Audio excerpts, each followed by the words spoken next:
What's going on, y'all? I told you I was gonna be more consistent and on my YouTube. So this is gonna be part one of my story. We gonna start when I was 12 years old. I went to Rowan Elementary School. I used to get into a lot of fights in elementary school, but nobody would never fight me one on one. They would always jump me, and then just tired, getting jumped, and the guys bigger than me, older than me. They used to come from I went to Rowan, and right behind Rowan is a park what was it called? I can't remember what the park was called. But the old heads used to come in after school, beat me up, jump me. That's how I learned how to fight, by getting into fights. So, Brian, we're going to fast forward a little bit. Me and my little brother, his name is Christian. One time for me, everybody give me a motorcycle. Rest in peace to my brother Chris. But he's still here with me. He walks with me now. That's his picture. That's in the background. That's him. He inspired me to do this. So we growing up, my dad was around for a little bit. We played baseball and football. I had MVP trophies. Me and my brother. He was the running back. He was the fullback, and I was the running back. And we also played baseball, winning championship. I played for Ivy Hill. Oh, the park behind Rowan, behind Wagner, is called Marshall States. It was called Marshall States at the time. So then something happened when my dad cheated on my mom, and they crushed her, and then boom, my dad now out my life. Okay, so me and my brother still growing up, now we 13, 14, starting to understand, like, damn, daddy abandoned us. Not only did he abandon us, he was our coach. So when he moved with his new girlfriend or whatever the case may be, when he got caught cheating, he coached their team. So my team had to end up playing his team. And, his girlfriend was there, and my mom come to all my games. That's why I call her my MVP mom, because you saw me and my brother, we had lots of MVP trophies. So not only did my dad step out my life, he went to somebody else, and I end up had to look him in his eye, coaching other kids when he should be coaching me and my brother. We're going to fast forward now a little bit. Now 14, 15. Now this is when I'm getting into stuff. Um, it was these new Nextel phones that was came out, where you could chirp on it, but this one you could flip. It was a nice one. It wasn't one of the black ones. It was one of them Jones that had the iPhone with the camera, with the camera attached to it. So it was a big deal. So, at that time, I was running with my blocks. Like I said, in Philly, we had blocks. So I'm not going to say the block or people names to get any people indicted or incriminated. I told you my story would never get anybody locked up, or I never speak on anything that's not facts. Everything I'm telling you is facts.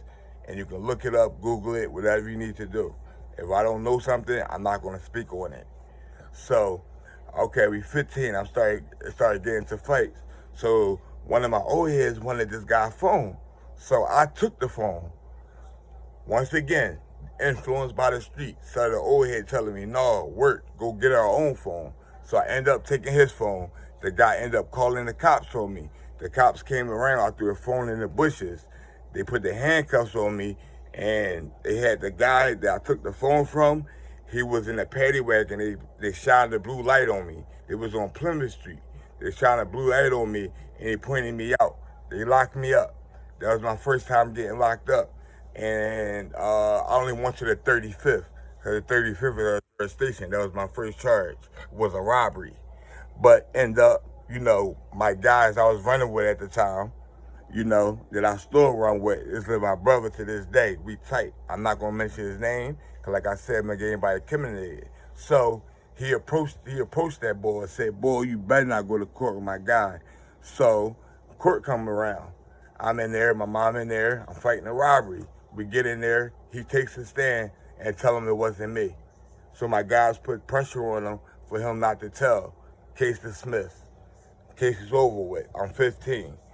16, 17, doing the same thing, running around with the same people, beating people up.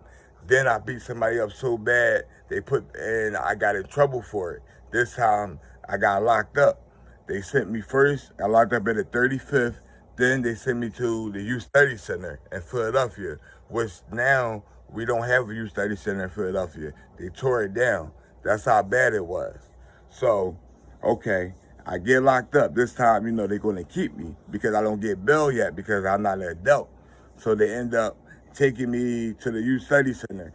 Something happened on my block, and my old head got with somebody. I'm not going to say who or what happened, but somebody ended up, getting hit, and I had no knowledge of it. So I was locked up with the young boys, the guy who got hit. So they jumped me, about 7 of them, broke my jaw inside the Youth Study Center, and I was able to come home on passing release, and my jaw was broke. Once again, kids, it's a message. Listen to my story real well. The old heads got into something. Now, I had no knowledge of it. They didn't tell me or call my mom when I'm calling home, look, we beefing with so-and-so got hit, so-and-so, whatever the case may be. So, they ended up rolling on me, breaking my jaw. My jaw was broke. Cool. Fast forward, they put me on house arrest. Me still trying to beat the system. I outsmarted. I got my house arrest box in the living room because it go by range. So by me leaving my box in the living room, I had the ankle monitor on. I could go to my step because I'm still in range. Long as it's green. When it turned red, you out of range. So I was smart enough to do that. So I started sitting on my stoop on house arrest, selling my little drugs, doing what I'm not supposed to do, all and beyond. This time, my little brother, he's moved to Virginia at this time. Now, this is part 1. I just want to drop part 1 on you. Part 2 will be not tomorrow. I'm going to try to do every other day. And also, sometimes I get on my Instagram live, too, which is Philly89, just to chop it up with y'all. Y'all can leave comments. I'm here to talk with y'all. I'm trying to come up with a solution and tell my story and tell stories that can save a kid's life.